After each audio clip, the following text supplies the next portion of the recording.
Bonsoir et bienvenue dans l'Africa Newsroom. À la une de l'actualité ce soir. Le Front de libération du peuple du Tigré ne participera pas aux élections législatives du 5 juin. Décision du Conseil électoral éthiopien qui ne reconnaît plus le parti. Le TPLF, parti dissident, est combattu par les forces armées régulières depuis le mois de novembre. L'ancien président nigérien Mamadou Usman, crédité de 16,99% des suffrages lors du premier tour, plaide en faveur d'une coalition de l'opposition en vue du second tour. Plus que quelques jours pour convaincre. Il affrontera le 21 février Mohamed Bazoum, arrivé en tête du scrutin du 27 décembre. Et avec nos invités, nous analyserons également les conséquences de la chute des prix du pétrole depuis le déclenchement de la crise liée au Covid-19.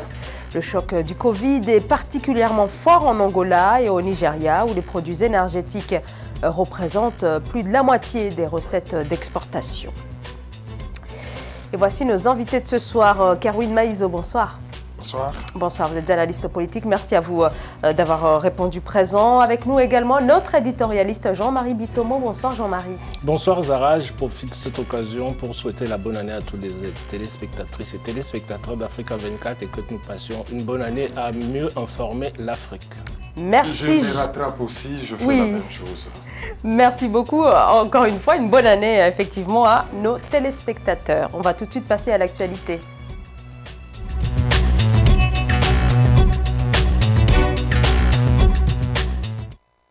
Le Conseil électoral éthiopien exclut le parti politique, le TPLF, le Front de libération du peuple du Tigré. Le parti se livrerait à des violences armées, se justifie le pouvoir central qui poursuivrait lui aussi les combats dans la région dissidente du Tigré. Le TPLF, fer de lance de la lutte armée contre le régime de Mengistu, renversé en 1991, était au cœur du pouvoir ces 30 dernières années et avec la décision actée par les autorités fédérales, impossible donc pour la formation de prendre part aux prochaines élections législatives. Nathalie Mou. La commission électorale éthiopienne a révoqué le statut juridique du Front de libération du peuple du Tigré, TPLF. La formation politique mythique tigréenne n'est plus reconnue comme parti politique, selon des informations relayées par des médias locaux ce 20 janvier 2021. Au terme d'enquête menée par l'organe électoral éthiopien, le Front de libération du peuple du Tigré a été dissous en raison de son implication dans la rébellion armée dans la région. Lorsqu'on regarde cette région, les Tigrés, on constate que les rebelles sont intimement liés au TPLF, sont tellement embrigadés qu'on ne peut s'attaquer à l'un sans qu'il y ait des effets collatéraux sur les autres. Les dirigeants du TPLF sont tenus responsables par la police fédérale et le procureur général pour incitation à la violence et à l'insurrection. Les biens du parti ont été saisis et leurs actifs financiers vont être utilisés pour l'éducation civique des électeurs conformément à la loi éthiopienne. La dissolution du TPLF est une mesure qui montre que le premier ministre éthiopien Abiy Ahmed a décidé de n'appliquer que l'option militaire en Tigré au détriment de la solution politique. Il a éliminé le seul interlocuteur qu'il pouvait avoir, et c'est là au détriment de la paix en Éthiopie et notamment dans toute la région, parce que c'est une guerre qui impacte aussi certains pays voisins. Le TPLF, créé en 1975, a dominé le paysage politique éthiopien durant 27 ans. Le parti, qui a débuté ses activités en tant que groupe indépendantiste pro-Tigré, est aujourd'hui isolé et affaibli selon les observateurs. Désormais, le sort de son principal leader, Debretsion Gebremichael, est inconnu depuis son exil à la suite de la mission de maintien de l'ordre lancée par le Premier ministre Abiy Ahmed en novembre 2020. Le TPLF ne pourra donc pas prendre part aux élections législatives du 5 juin. Kerwin Maïzo, on rappelle que quand même c'est précisément la tenue de ces élections qui est au cœur du déclenchement. En tout cas, le fait pour le pouvoir central d'avoir opposé ces élections, c'est ça qui est au cœur du déclenchement du conflit qui se joue actuellement depuis le mois de novembre. Alors, la décision d'exclure Kerwin Maïzo, on imagine qu'elle est lourde de conséquences pour le TPLF. Oui, vraiment lourde de conséquences, surtout si on est un parti politique issu d'une nationalité, appelons cela comme ça, qui a longtemps dirigé le pays, et de façon, je dirais pas autocratique, mais de façon exclusive. Et tout cela paraît comme une espèce de vengeance. Les Tigréens avaient une très grande influence dans l'armée, dans la politique, dans l'économie du pays, ce qui a frustré notamment les Amaras et les Oromos. Et le comportement du Premier ministre Abiy Ahmed apparaît comme une espèce de vengeance par rapport à tout ce que les Tigréens ont fait subir aux autres. Et il est allé de l'avant avec l'option militaire pour écraser le seul groupement, je vais dire la seule nationalité, comme on dit, parce que c'est un État fédéré, la seule nationalité qui pouvait poser problème et à l'unité nationale et au gouvernement central. Donc le problème électoral, c'est juste la petite goutte d'eau qui a fait déborder les vases ou le trou par lequel le Premier ministre est rentré pour résoudre un problème beaucoup plus général. Jean-Marie Bitomo, alors le Tigré, plus de 7 millions d'habitants dans cette région, le TPLF désormais exclu du processus électoral. Est-ce que ça veut dire que cette région n'aura pas de représentants au sein de la future Assemblée? On rappelle que ce sont les élections législatives qui donnent, en tout cas qui débouchent sur la nomination du nouveau Premier ministre ou bien peut-être du maintien de l'actuel Premier ministre Abiy Ahmed. Le problème qui se pose dans nos États africains, un problème relativement complexe, il faut l'analyser en profondeur. C'est vrai que nous voyons les événements, c'est bien que nous puissions commenter les effets de ce qui se passe sur le terrain Zara. Mais il y a une chose que j'ai dit toujours sur ce plateau, c'est que nos nations africaines ne sont pas encore constituées en tant que telles. Donc, vous n'avez pas une liberté démocratique telle que nous la vivons dans les pays occidentaux, encore que je mets cette liberté démocratique-là entre guillemets, parce que nous, les États africains, on nous traite toujours de république bananière. Nous avons vu ce qui vient de se passer aux États-Unis. Ce n'est pas digne, comment dirais, d'une démocratie en tant que telle. Donc, là-dessus, on peut tout simplement se dire la chose suivante. Nos États africains, quel que soit l'État africain aujourd'hui, il y a des États qui sont félicités tout simplement parce qu'ils font ces avancées vers la démocratie en tant que telle. Sauf que la démocratie ne se décrète pas. Elle s'apprend. Quand vous prenez l'Afrique et que vous voyez toutes les classes que nous avons au Tigré aujourd'hui, dès l'instant que vous avez, comme le disait mon collègue du plateau tout à l'heure, quand vous avez un parti politique qui est dans le cadre de la déstabilisation de l'unité nationale, que faut-il faire à ce moment-là? Il faut tout simplement regarder au niveau des élections législatives. L'exclusion me semble, comment dirais-je, excessive en tant que telle. Mais sur le fond, que faut-il faire? Vous avez des interventions étrangères qui font en sorte que des fois nous commentons c'est-à-dire la marche de la vie politique africaine, nous oublions cet aspect extérieur-là. L'Éthiopie a pu engranger un certain nombre de succès économiques et tout ce qui s'ensuit, mais la scène politique n'est pas encore stabilisée. Et c'est ça le problème de tous nos États africains, c'est-à-dire pouvoir stabiliser la scène politique. Vous avez déjà certains pays qui ont déjà dépassé ça. Vous regardez un pays comme le Nigeria, vous regardez un pays comme le Ghana, où l'alternance se fait de manière claire. Ça veut dire quoi? Ça veut dire que quelque part, les populations, on nous poserait la question de savoir comment est-ce que se fait-il que ça se passe là-bas et que ça ne se passe pas dans d'autres États. C'est une question de mentalité et de formation des individus. Et on a vu, comment dirais-je, le Burkina Faso rejoindre, comment dirais-je, ce troupe-là où l'alternance démocratique se passe de manière simple. Donc à partir de là, ce qui se passe au Tigré, moi je dirais tout simplement une chose, c'est que je ne peux pas être pour la scission, c'est-à-dire des États en Afrique. Parce que cette scission-là contribue à affaiblir énormément les États africains en tant que tels. Caroline Maïzo, on sait que le 6 janvier dernier, il y a eu un rapport des Nations Unies qui décrit la situation dans le Tigré comme étant volatile, avec une persistance des combats localisés, même si le 7 décembre, le Premier ministre avait annoncé la fin des combats dans la région, mais il semble que ceux-ci se poursuivent encore sur le terrain. Est-ce que cette décision du Conseil électoral éthiopien ne risque pas justement d'aggraver la situation ou en tout cas d'alimenter encore plus les combats dans la région? C'est une décision qui tombe mal à propos parce que même si ce qu'on appelle la rébellion est très embrigadé avec les TPLF qui paraît comme une vitrine politique, le Premier ministre Abiy Ahmed devrait se ménager un côté, disons, avoir des interlocuteurs qui peuvent tenir un langage politique. Bon, lui, il a préféré une démarche martiale, donc militaire, et jusqu'au boutiste. Bon, on sait bien que le front nord... Rapide, sans avoir dialogué au préalable avec les autorités du Tigré. C'était très rapide et il a même ramené l'ennemi d'hier, l'armée érythréenne, dans le dossier, parce qu'on sait que quand même les Tigrés, ils peuvent mobiliser très rapidement 250 000 hommes de troupes. Donc ils sont quand même assez efficaces. Ils avaient des équipements en très bonne qualité. Ils peuvent tenir tête. Une armée aguerrie. Bon, ils ont une armée aguerrie. Bon, après, ils ont quand même un pactole, entre guillemets, de guerre. Avoir dirigé l'Éthiopie pendant 27 ans, en ayant tous les rouages du pouvoir entre leurs mains, ils avaient eu quand même le temps d'accumuler certaines choses. Alors, le Premier ministre aurait dû, même s'il a commencé par une solution militaire, après la guerre, il faut faire ce qu'on appelle du fight and talk. Après la guerre, on se met à parler. Mais on parle avec qui? Il faut avoir ceux qui ont un langage politique, avoir des interlocuteurs. Voilà. Ce que lui, il a fait, il a pris la solution militaire, il a éliminé les interlocuteurs politiques. Donc, du coup, il n'y a plus d'interlocuteurs et il en appelle, à part l'armée nationale, aux réservistes Amara et Oromo. Là, ça devient maintenant un problème ethnique entre les autres communautés éthiopiennes contre les Tigréens. Et ça s'apparence à de la vengeance.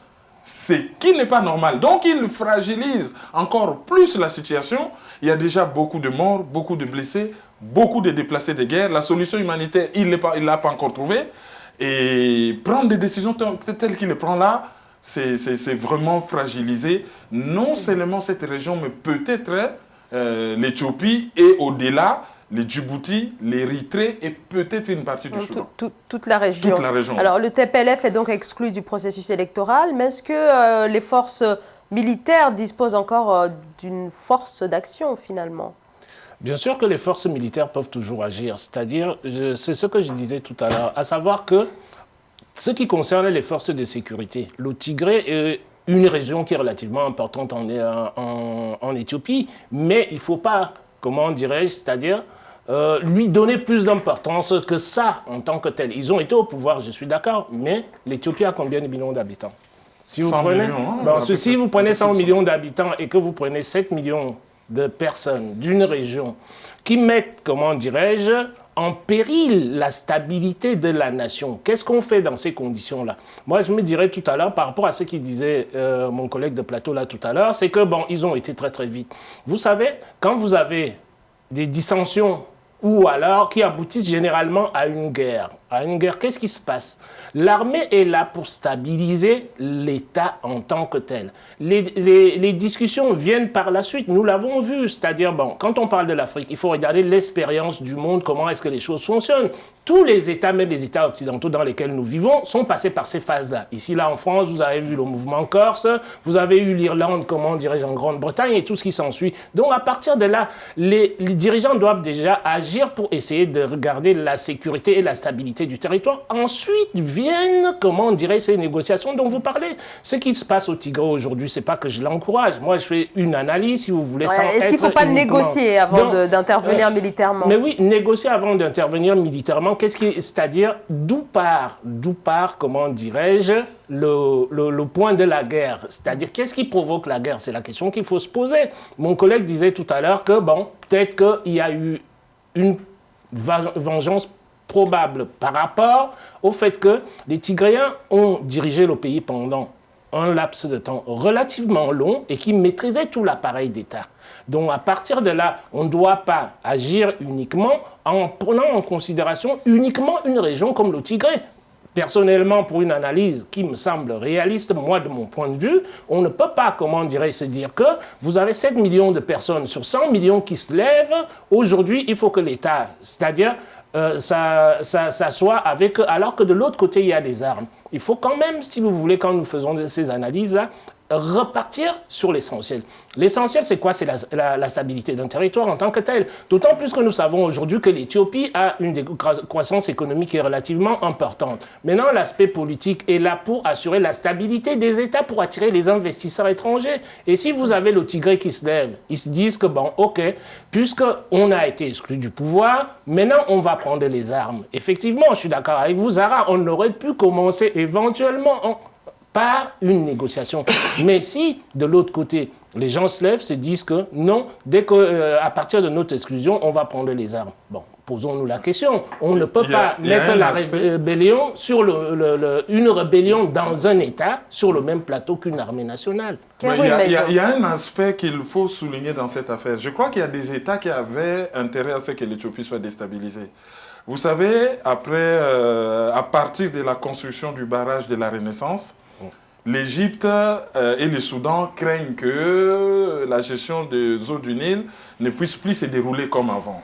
Et l'Égypte avait même menacé de guerre l'Éthiopie. Oui, là, vous venez sur un point qui est intéressant pour nous dans notre analyse. Très, très intéressant. Ouais. Pas seulement aller commenter ce que nous voyons. Oui, mais attention, l'Égypte n'est pas responsable de ce qui se passe actuellement dans la région du Tigré. Non, l'Égypte n'est pas responsable. Ni le Soudan. Ni le Soudan, mais les services secrets de ces pays ont pu encourager certaines personnes à s'élever.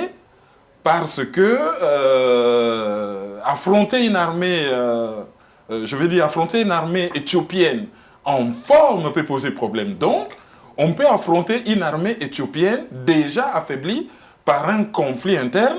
Quelque part, il y a quelqu'un qui a encouragé. Il y avait des problèmes internes. Parce que quand même, depuis les années 60-70, la région du Tigré est quand même une région assez particulière par rapport au reste de l'Éthiopie. Oui, mais vous savez, Zara, je suis d'accord avec vous, depuis les années 60, c'est-à-dire nous sommes sur le même roman qui se déroule. Tout simplement pourquoi? Parce que dans les années 60, quand vous regardez ce qui se passe dans nos États africains, qu'est-ce qui se passe là-dessus? Vous avez ces scissions-là qui viennent progressivement, mais généralement, comme mon collègue le dit, ça ne vient pas automatiquement, comment dire, de l'intérieur. Vous avez des conflits qui sont nourris de manière externe. Moi, je peux vous en citer. Je peux commencer avec vous avec le Soudan, comment le Soudan a été, comment dirais-je, divisé. On peut compter le Mali, c'est-à-dire nous voyons ce qui se passe au Mali aujourd'hui. Donc, nous sommes dans cette analyse à le Biafra et tout ce qui s'ensuit. C'est-à-dire, il faut que, quand on s'assoit sur ces plateaux-ci, je vous dis toujours, Zara, moi, mon point de vue, c'est quoi? Nous devons faire l'analyse des événements et non pas seulement venir faire le commentaire des effets. Parce que je parle toujours sur ce plateau, c'est que vous avez une cause, vous avez des effets. Mais si nous ne prenons pas le temps de faire l'analyse de la relation causale pour comprendre les événements, ça pose problème quelque part pour le développement de l'Afrique. Juste en 10 secondes, Kerwin Maizo, ça ne sera pas simple de répondre peut-être en à peine 10 secondes, mais Abiy Ahmed, le Premier ministre, prix Nobel de la paix, là, à son arrivée au pouvoir, il s'est posé comme le réformateur, celui qui va amener la paix entre les ethnies en Éthiopie. Il a engagé plusieurs réformes politiques. Il a même parlé peut-être d'une éventuelle réforme de la Constitution. Avec cette guerre qu'il mène actuellement dans le Tigré, est-ce qu'il est encore crédible sur ces questions-là? Est-ce qu'il n'a pas perdu en crédibilité? Je crois qu'on lui a donné les prix Nobel beaucoup trop rapidement. Il est intelligent, il a été dans les services des renseignements, il est charismatique, mais malheureusement têtu et jusqu'au boutiste.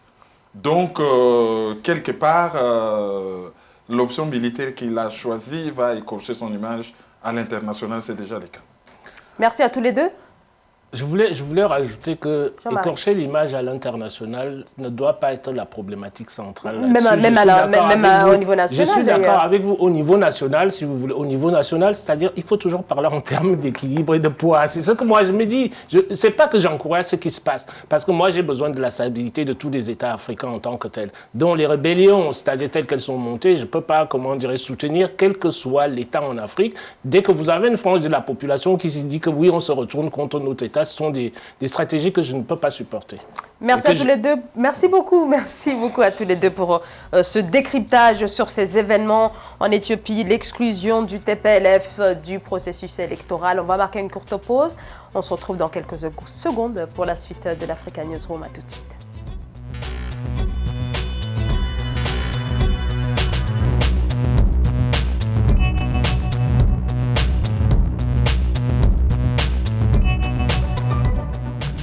De retour dans l'Africa Newsroom, deuxième partie de cette émission. Notre plateau est toujours au complet. Jean-Marie Bitomo, notre éditorialiste.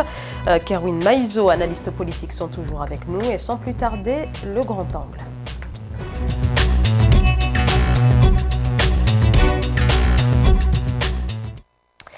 Une transition démocratique historique. Dans quelques semaines, ce sera la première fois dans l'histoire du Niger qu'un président élu succédera à un autre président élu. Pouvoir et opposition en ordre de bataille pour le second tour de la présidentielle. Le duel opposera le 21 février Mohamed Bazoum, le candidat du parti au pouvoir, à Mahaman Ousmane. Et dans la perspective de ce second tour, l'ancien président Mahaman Ousmane tente de trouver des alliances au sein de l'opposition. Reportage de notre correspondant Sadou Alizé Mokhtar. L'ancien président Mahaman Ousmane en consultation dans les perspectives du deuxième tour de la présidentielle au Niger. Le candidat du Renouveau démocratique pour la République RDR Tchengi a échangé avec la nouvelle coalition dénommée Alliance des candidats pour le changement qui regroupe 10 candidats malheureux du premier tour de la présidentielle pour d'éventuels soutiens au second tour. Les 10 candidats que nous sommes, nous avons tous parcouru le Niger. Nous avons entendu les sollicitations, nous avons entendu les doléances du peuple. À la demande du président Ousmane, nous allons l'écouter, écouter son programme, écouter justement sa vision pour le Niger, ses ambitions pour son pays, pour les Nigériens, pour le peuple. Et je pense que c'est une bonne chose pour nous, après avoir écouté les candidats, pour pouvoir vraiment se décider à qui nous devrons apporter notre choix. Arrivé deuxième avec près de 17% des voix lors du scrutin du 27 décembre 2020, Mahaman Ousmane sera face au candidat du parti au pouvoir, le PNDS Tareya Mohamed Bazoum, qui a recueilli 39,33% des voix au premier tour. Occasion pour le candidat de l'opposition de présenter son programme de gouvernance et sa vision pour le pays pour les 5 années à venir. Nous avons eu des échanges très fructueux, très positifs sur le Niger et sur ses perspectives d'avenir.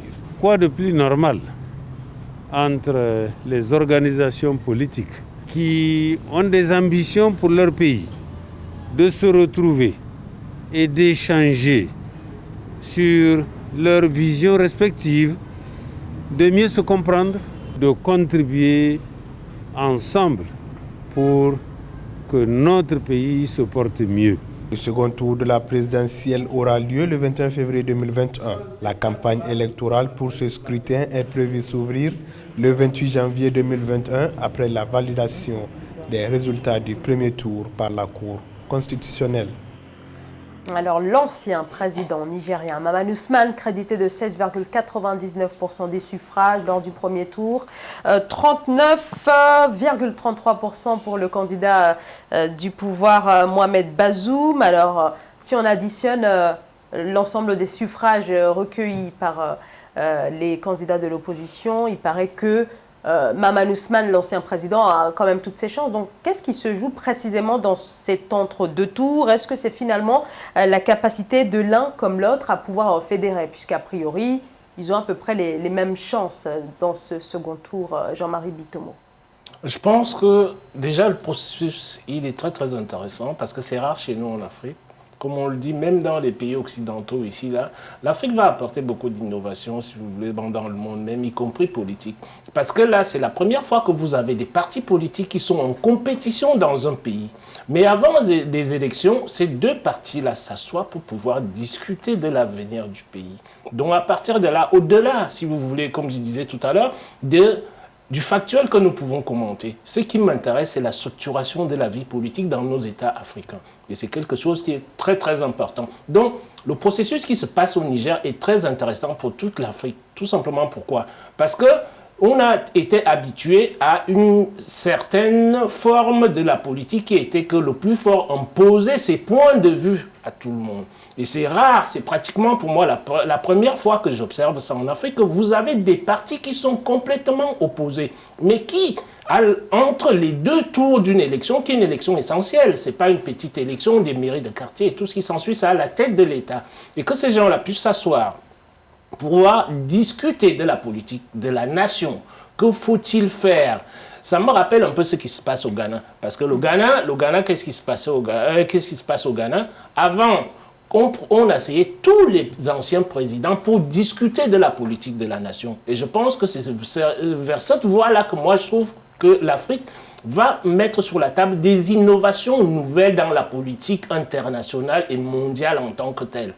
Moi, j'ai jamais vu ça dans le monde entier où vous avez deux partis politiques qui sont complètement opposés, qui vont à la même compétition et qui s'assoient. Donc pour ça, je donne mon quitus là et j'applaudis des deux mains. Quel que soit, si vous voulez, le candidat qui gagne, mais c'est le processus et ce sont les stratégies d'unification et de stabilisation du pays qui sont mises en place, qui sont intéressantes pour moi. Kerwin Maïzo. Si on prenait les problèmes de façon pratique et de tous les côtés, on voit qu'on est dans un mouchoir de poche. Bon, soit les candidats, le problème se jouera au niveau de la personnalité de deux candidats au second tour et au niveau de la qualité de la campagne électorale qu'ils feront. Parce que si on regarde le nombre de voix obtenues par les deux, ça fait à peu près 57%. Bon, si on prend les 43% qui restent et l'abstention, il y a quand même un grand terreau où on peut puiser des voix.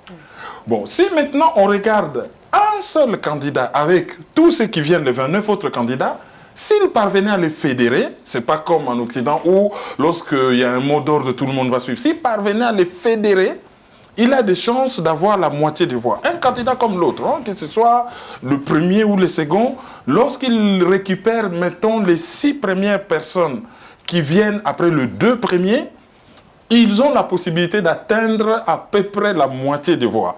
Maintenant, quand on regarde concrètement ce qu'ils sont, d'un côté, nous avons la prolongation du président sortant. Parce que les candidats Bazoum, c'est vraiment l'homme du président sortant. Mais le deuxième candidat, c'est l'ancien président dont le mandat a été interrompu par un coup d'État et qui a tenté 5 fois de revenir. Lui aussi, c'est quelque part un homme du sérail qui n'a rien de nouveau à proposer que ce qu'il a proposé avant. Maintenant, il y a 2 grands sujets. D'un côté, nous avons l'économie et de l'autre, la sécurité. Lorsqu'on parle d'économie, le numéro 2 a fait des études d'économie en France et aux États-Unis. Il peut dire que côté compétences, il est l'homme de la situation. Mais lorsqu'on parle sécurité, c'est lui qui est arrivé premier. Il est arabe. Il a des atomes crochus avec certains Touaregs qui revendiquent des choses au nord. Et député, plusieurs fois ministre. Député, plusieurs fois ministre. Il a traité des dossiers sensibles. Il a une bonne connaissance des dossiers. Donc du coup, cela dépend de comment on va s'adresser au peuple nigérien. Comment on va leur vendre et la sécurité et l'économie. Je pense que ça se jouera beaucoup plus au niveau de la campagne électorale que des alliances. Alors, quand de toute façon, oui, à ce niveau-là, la compétence est là quand on regarde les 2 candidats et qu'on regarde leur parcours, c'est-à-dire respectif. Oui. Donc, ce qui veut dire que pour moi, c'est la raison pour laquelle j'ai commencé mon intervention là tout à l'heure en parlant, c'est-à-dire du processus dans sa globalité. Parce que, honnêtement, quand on regarde la scène politique, c'est-à-dire les candidats qui sont en liste, ceux dont vous avez parlé tout à l'heure, Zahra, ils ont tous des compétences et chacun a ses compétences spécifiques. Le reste là maintenant, c'est comme il vient de le dire Kevin, c'est de pouvoir faire quoi? C'est de pouvoir jouer sur la sécurité du territoire. Parce qu'aujourd'hui, là, ne l'oublions pas, le pays, si vous voulez, est en proie à certaines rébellions, les fameuses rébellions africaines dont nous parlions là tout à l'heure. C'est la raison pour laquelle je vous en ai parlé tout à l'heure, Zahra. Vous voyez, on parle de l'Éthiopie, on retombe, comment dire, dans un pays comme le Niger, vous avez toujours c'est-à-dire le même processus, c'est-à-dire les rébellions internes et tout ce qui s'ensuit. Dans ce processus-là, pour moi, il me semble très, très intéressant. Je veux répéter ce que j'ai dit tout à l'heure, c'est qu'il est très intéressant pour moi pour le devenir de l'Afrique, car les compétences des 2 candidats, pour moi, passent au second plan. C'est le processus que le pays met en place et surtout les hommes politiques, ils prennent conscience de la primauté et de la supériorité du peuple par rapport aux fonctions qu'on peut occuper en tant que tel. Et puis, il y a un candidat, disons, il y a un électeur important que j'ai oublié de citer, ça peut paraître ironique, c'est Areva, au fait. C'est lui qui saura vendre l'uranium nigérien, a beaucoup de chances d'arriver à la présidence. C'est vraiment un élément très important, c'est un enjeu important. L'insécurité en filigrane vient aussi de là. Oui, alors tout à l'heure, vous avez dit que finalement, ça ne sera pas tellement au niveau des alliances que ça va se jouer, mais quand même, est-ce qu'il n'y a pas quand même quelque chose qui dépendra de la logique, disons, des coalitions qui pourraient se mettre en place dans cet entre-deux tours? Parce qu'on a vu quand même que Amadou, qui a été exclu du scrutin, a apporté son soutien à Mahaman Ousmane, et visiblement, ça a été quand même assez suivi. Oui, mais sauf que si vous regardez le pourcentage des voix qu'ils ont obtenues, ça va de, mettons, 2, quelque chose à 6, quelque chose. C'est pas vraiment énorme. Hein? C'est un pays où il y a un peu moins de 8 millions d'électeurs. Donc c'est pas vraiment énorme. Et puis en Afrique, ce n'est pas comme en Occident où les gens votent. C'est très carré lorsqu'on fait des sondages. En Afrique, alors ce qui est certain, c'est que il est quasiment impossible que quelqu'un qui aurait pu voter, par exemple, pour Amadou, vienne voter pour le PNDS. Donc... Oui, mais c'est ainsi que je dis, cela dépend de la qualité de la campagne électorale. Ouais. Parce que, bon, il y a des personnes qui, au second tour, déjà, ne tiennent jamais parole. Hein. On en a vu dans les élections passées. Il promet, il ne tient pas parole. Amadou, lui, il a fait ses alliances avant les élections. Oui. Tandis que M. Bazoum, lui, est en train d'essayer de négocier maintenant en ayant toutes les cartes sur la table, voir qui pèse quoi, comment, qui avec qui. C'est ça la petite différence. Après, cela dépendra de comment on va s'adresser à la population. Pour M. Bazoum, il a quand même un petit boulet qu'il traîne. Le fait qu'il soit arabe, on les qualifie d'étrangers. Bon, si on tapait un peu... Mais ça, c'est que par une minorité de la population nigérienne. C'est une minorité, mais certaines officines savent amplifier certaines choses pendant une campagne électorale. Ça peut toujours être un talon d'Achille. Alors quand même, ses origines, visiblement, ne lui ont pas fait... voilà, ça n'a pas joué contre lui, puisqu'il a été quand même en tête lors du premier tour. Oui, lors du premier tour, ça n'a pas joué contre lui. J'ai dit bien, cela dépend de comment on peut exploiter ça pour le second tour. C'est marginal, certes, mais ça peut être un argument de campagne. Et puis bon, pour ce qui est de l'ancien président, la façon dont il avait perdu le pouvoir, même si c'était un coup d'État... il y a des faiblesses qui n'a jamais réussi à gommer, en fait. Ce qui fait que 5 ans durant, il revenait toujours. La façon dont il s'est comporté à l'époque par rapport aux responsables du Parlement et au Premier ministre de l'époque qui l'ont étouffé, cela dénote d'une certaine faiblesse dans un pays aussi instable ces derniers temps que le Niger. On a quand même besoin de quelqu'un qui a une main de fer. Jean-Marie. Moi, je reviendrai à votre remarque de tout à l'heure, Zahra, qui me semble pertinente. Tout simplement pourquoi? Parce que vous avez dit si quelqu'un a voté pour le PDR, est-ce qu'il peut voter pour l'autre côté? Justement, ça participe de la structuration de la scène politique africaine dont je parlais tout à l'heure. Chez nous, ça ne fonctionne pas, c'est-à-dire nos démocraties sont à construire, comme je l'ai dit tout le temps. Nos démocraties étant à construire, donc les gens votent, si vous voulez, en fonction de leur appartenance régionale ou tribale en tant que telle. Parce que je connais X, Y, Z, parce qu'il est de ma région. Nous n'en sommes pas encore arrivés, c'est-à-dire, c'est ce que je reproche souvent. C'est-à-dire, quand on parle de l'Afrique en présupposant que nous parlons, si vous voulez, des partis politiques en Europe. L'aspect, si vous voulez, régional, la régionalisation des électeurs, de nos électorats dans nos pays est une réalité. Donc vous faites bien de le souligner. C'est très difficile, encore pour l'instant en Afrique, de voir des électeurs qui partent d'une région pour aller voter pour quelqu'un qui est d'une autre région. Globalement, dans toute l'Afrique, c'est ce qu'on remarque, nous remarquons. Nous parlions du Tigré là tout à l'heure. Ce sont les mêmes choses qui se passent, si vous voulez, là-dedans. C'est pour ça que moi, je suis parti tout à l'heure dans notre analyse sur l'aspect de la population. Le poids de la population, il est très important. Donc les candidats fonctionnent là-dessus. Et maintenant, il y a un point qui a été soulevé par mon collègue de plateau là tout à l'heure qui me semble intéressant. Quelles sont les interventions extérieures qui peuvent donner l'avantage à l'un des candidats par rapport à l'autre? Et ça, c'est une réalité non plus que nous ne devons pas gommer en tant que tel. Donc sur ce point de vue-là, je suis d'accord avec lui. Alors ce qui est certain, c'est que Mohamed Bazoum a plutôt extrêmement bien vu au niveau international, Kerwin Maizo. Oui, il est extrêmement bien vu. C'est un homme d'appareil. Il a toujours été là depuis longtemps. Il a toujours traité la plupart des dossiers sensibles. Et puis, je crois que sa fidélité par rapport au président nigérien, c'est une fidélité qui force le respect. Rester pendant longtemps à l'ombre de quelqu'un en faisant des fois des tâches ingrates, Par Il exemple, était quand même ministre, ouais, mais Karim des fois, il ne gérait que l'appareil du parti. C'est cette façon-là. Ministre de la Défense, ministre de l'Intérieur. Oui, mais il y a des périodes où il a fait vraiment des tâches ingrates. En fait, je crois que c'est cette fidélité-là, cette loyauté plutôt, je ne parlais pas de fidélité, mais cette loyauté-là, cela montre que c'est quand même quelqu'un de fiable. Et puis, la bonne maîtrise surtout des dossiers. Il a une très bonne maîtrise des dossiers. Sur ce plan, on lui approche d'être un peu rugueux, il est un peu dur et tout ça. Mais dans un pays en guerre comme le Niger, des fois, il faut avoir... Il faut cette rigueur. Oui, il faut cette rigueur. Jean-Marie Bitomo. Mais il reste un aspect important que moi, je ne départirai pas de ça, c'est la sociologie de la population est quelque chose de très, très important. Tout simplement parce que sociologiquement, vous avez beau me dire, nous faisons des analyses en regardant, si vous voulez, d'en haut. Mais maintenant, redescendons au niveau du peuple. Que comprend l'ensemble de la population, nos 8 millions d'électeurs dont mon collègue vient de parler là tout à l'heure? Vous avez combien qui sont capables de mener des analyses que nous menons? Heureusement que nous sommes là pour essayer de sensibiliser les gens à une certaine démarche politique et tout ce qui s'ensuit. Mais n'empêche que pour nous, en Afrique, ne jugeons jamais les élections comme nous les jugeons dans les pays occidentaux. Quoique je veux revenir encore une fois, parce qu'on a toujours tapé sur l'Afrique, nous sommes des républiques bananières. J'ai dit aux gens, regardez ce qui s'est passé aux États-Unis avec l'élection présidentielle. Donc, faisons notre petit cheminement à petits pas vers cette démocratie-là, et en fonction des principes qui sont les nôtres, et non les principes qui sont imposés par l'extérieur en tant que tels.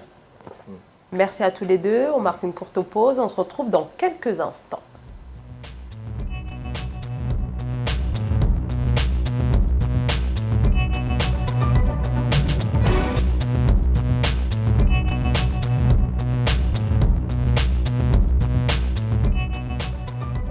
Troisième et dernière partie de l'Africa Newsroom, Karine Maïzo, analyste politique, et notre éditorialiste Jean-Marie Bitomo nous accompagne depuis le début de cette émission. On va tout de suite passer au Zoom.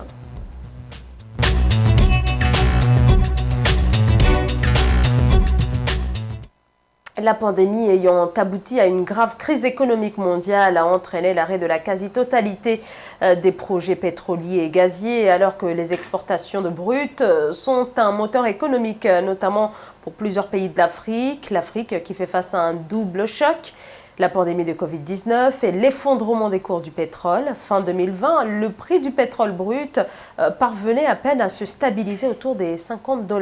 Philomène Tine.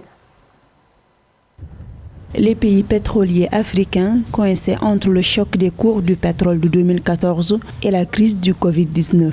Plusieurs projets pétroliers ont été soit arrêtés, soit annulés sur le continent comme partout ailleurs dans le monde. Selon la Commission économique pour l'Afrique, les pertes de revenus pétroliers en Afrique sont évaluées à un minimum de 65 milliards de dollars en 2020. Le trio de tête en matière de production de pétrole brut en Afrique, notamment l'Algérie, le Nigeria et l'Angola, on pourrait leur demander de contrôler la production, l'offre de pétrole sur le marché international. Quand le marché s'engorge, le prix de production d'un baril est largement supérieur au prix de vente de ce même baril. Qu'est-ce qu'il y a lieu de faire? Il faut sortir du marché.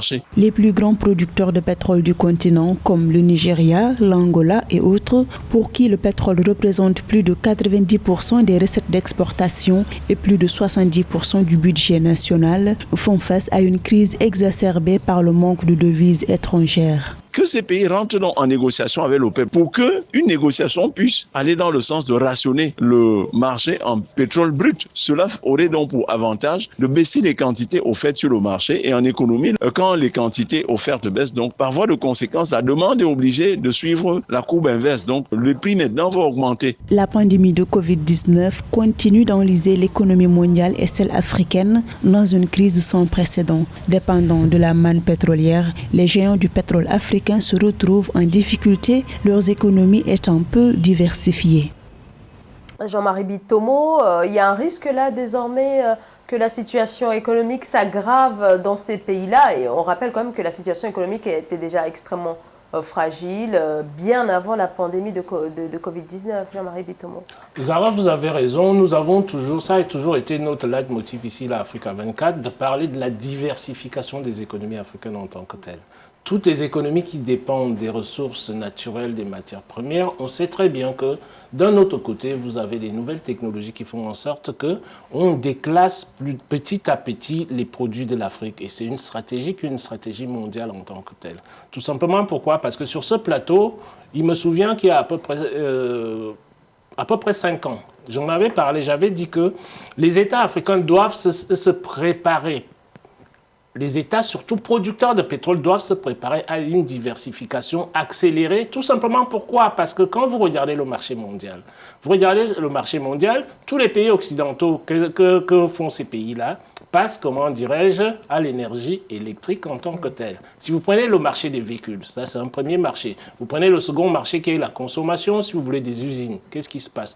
Vous avez entre-temps l'éolienne qui est née. Entre-temps, vous avez, le solaire qui est né. Donc, à partir de là, les stratégies de diversification sont impératives en Afrique. D'autant plus que cette perte de recettes d'exportation-là aura des répercussions sur la balance commerciale. Étant donné que la majorité des États africains sont des pays qui dépendent de l'extérieur, ne serait-ce que sur le plan alimentaire en tant que tel. Allez-y regarder la balance commerciale à la fin, si vous voulez, de l'année 2020 là, et 2021, l'année à venir. D'où la nécessité pour les États africains de pouvoir se focaliser sur les stratégies de diversification. Tout simplement pourquoi? Parce que tel que le déroulement de l'économie mondiale nous montre, c'est-à-dire largement que l'Afrique a les matières premières, les ressources nécessaires en tant que telles. Mais là où le bas blesse, c'est pour moi, sur le secteur important, c'est que l'Afrique reste encore dépendante de l'extérieur en ce qui concerne l'alimentation de nos populations. Donc vous voyez, nous commençons à voir les effets, c'est-à-dire d'un phénomène dont nous avons commencé à parler sur ce plateau il y a un moment, où je disais qu'il faut diversifier les économies africaines. Les pays producteurs de pétrole doivent se diversifier très très rapidement, pour les 3 raisons que j'ai citées. L'industrie automobile, c'est-à-dire vous avez de plus en plus de véhicules électriques, vous avez la production des usines, vous avez les éoliennes qui viennent, si vous voulez, du continent, de l'extérieur, si je considère l'Afrique. D'où la nécessité pour moi. L'impact sur les balances commerciales sera vraiment très très dur pour les populations africaines en tant que telles, d'où la nécessité maintenant de se lancer dans la diversification, l'industrialisation et surtout passer dans l'agriculture industrielle en Afrique pour que l'Afrique puisse nourrir ses populations. Pour l'instant, nous en sommes là, nous savons très bien que l'Afrique est capable de nourrir le monde entier. Donc c'est à nous, peut-être que cette crise arrive à bon escient, pour faire prendre conscience aux Africains qu'il n'y a pas que les ressources naturelles qui sont importantes, la diversification industrielle est le pilier le plus important. Kerwin Maïzo, il faut diversifier les économies africaines. Alors ça fait extrêmement longtemps que cela est répété continuellement. Il y a eu 2014 pour la période la plus récente où il y a eu également une crise au niveau du secteur pétrolier. Mais là encore, ça n'a rien donné au niveau de ce défi qu'est la diversification de ces économies. Oui, on pense à l'Angola, au Nigeria. Beaucoup de dirigeants africains n'anticipent pas. On ne peut pas se borner à avoir une économie basée sur un même et seul produit. L'Afrique doit aussi regarder les secteurs des services, déjà, l'interconnexion africaine, augmenter les échanges intra-africains, au lieu de ne dépendre que de l'Asie, de l'Europe ou peut-être de l'Amérique. Essayer de restructurer tous les secteurs économiques, tous, donner priorité par exemple à l'agriculture pour essayer d'alimenter la population. Et comme on ne s'est pas occupé de tout cela, les retours de la manivelle, c'est que des pays tels que l'Algérie, le Nigeria, l'Angola, le Tchad, oui, même les Gabon ont des sérieux problèmes. Et pourtant, ils ont beaucoup d'atouts. L'Algérie, par exemple, n'exploite pas suffisamment son secteur touristique. Le Nigeria ne combat pas comme il se doit la corruption déjà. Et l'Angola, qui s'était exclusivement basé sur le pétrole, avec des dépenses de prestige, a beaucoup d'autres atouts, par exemple le diamant, il peut faire beaucoup de choses au niveau de l'agriculture, même au niveau des services, vu la position de l'Angola, ils ne l'ont pas fait. Alors on ne va pas se servir du Covid pour dire que bon voilà, on que c'est à cause du Covid. Voilà, on peut pas dire ça non plus, c'est bien ça. Le Covid impacte le moins possible l'Afrique par rapport à d'autres continents déjà. Sauf que ces continents ou ces pays étant des partenaires de l'Afrique, forcément en Afrique, on va ressentir les contre-coups. Mais de là à prétendre que le Covid est à l'origine du problème, je pense que certains dirigeants devraient chercher autre chose. D'accord. Disons que ça a accentué le problème qui était déjà là depuis très longtemps. Ce sont les problématiques que nous abordons ici, Lazara, en permanence. On met en premier lieu la diversification, l'électrification.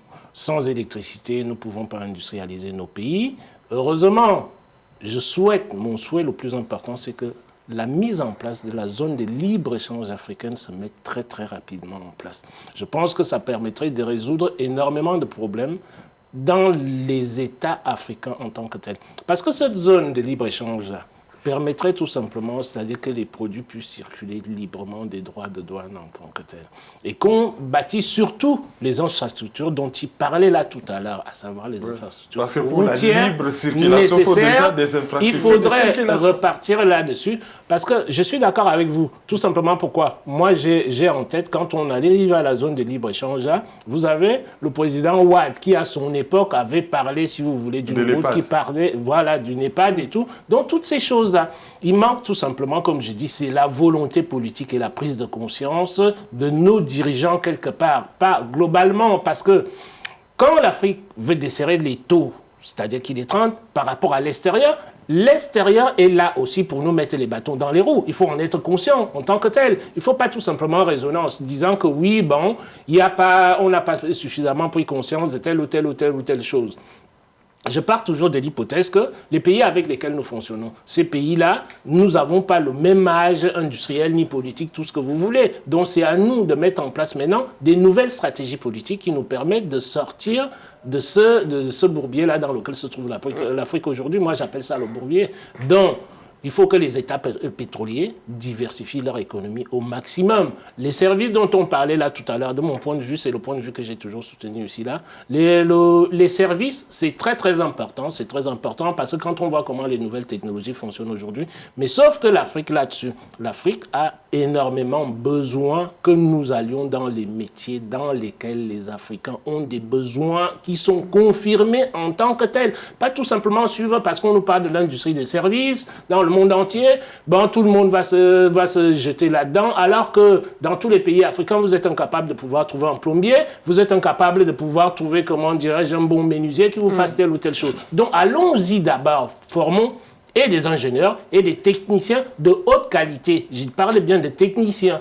J'avais dit un jour sur ce plateau, j'interviens ici, là, depuis que j'interviens ici, j'ai dit aux gens que ce que je dis ici, là, ce n'est pas ça qu'il faut pour l'Afrique. Peut-être qu'en termes de, comment dirais-je, en termes de conseils par rapport aux populations, ça a une importance. Mais il faut que l'Afrique forme des techniciens, c'est-à-dire de haut niveau, pour que nous puissions démarrer notre développement économique de manière harmonieuse. Et non pas tout simplement se lancer dans les services parce que les autres viennent nous imposer ça. Parce que ces services-là, le retour sur investissement, c'est pour eux, c'est pas pour les Africains. Hein. Alors il faut diversifier, il faut former, mais quand on connaît la crise économique actuelle qui ne touche pas que l'Afrique, mais le monde entier en raison de la pandémie, est-ce que c'est pas un leurre de penser que la situation va permettre, même si la volonté politique est là, aux pays africains d'enclencher justement cette politique de diversification?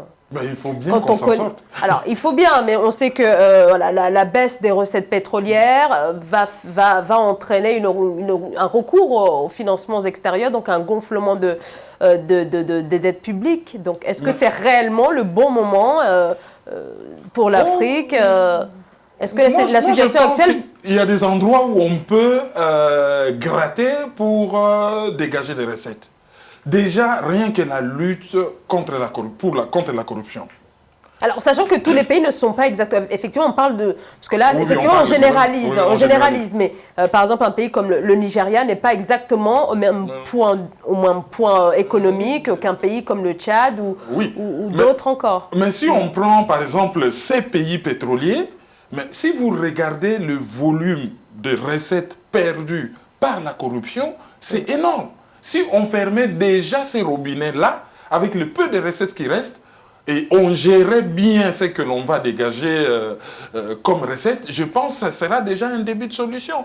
Mais il faudrait qu'il y ait un leadership fort qui veut lutter contre la corruption et qui peut commencer à travailler déjà avec les moyens des bords. Vous savez, par exemple, en matière d'agriculture, pas besoin d'importer des tracteurs de la Chine. Hein. On peut fabriquer des houes sur place et faire travailler les gens avec des engrais locaux d'une certaine façon, gérer cela d'une certaine façon, déjà résoudre les problèmes du ventre et avant de penser à autre chose d'un peu plus développé. Donc, moi, je pense qu'il y a des leviers. Si l'Afrique creusait, mais vraiment bien, on est en situation de crise. La situation actuelle va forcer, c'est pas forcément une volonté, mais en tout cas va forcer les pays africains à prendre ce virage vers la diversification, dans la mesure où même le secteur pétrolier lui-même est en danger, puisque les investissements ne sont plus là depuis 2020, depuis le début de la pandémie.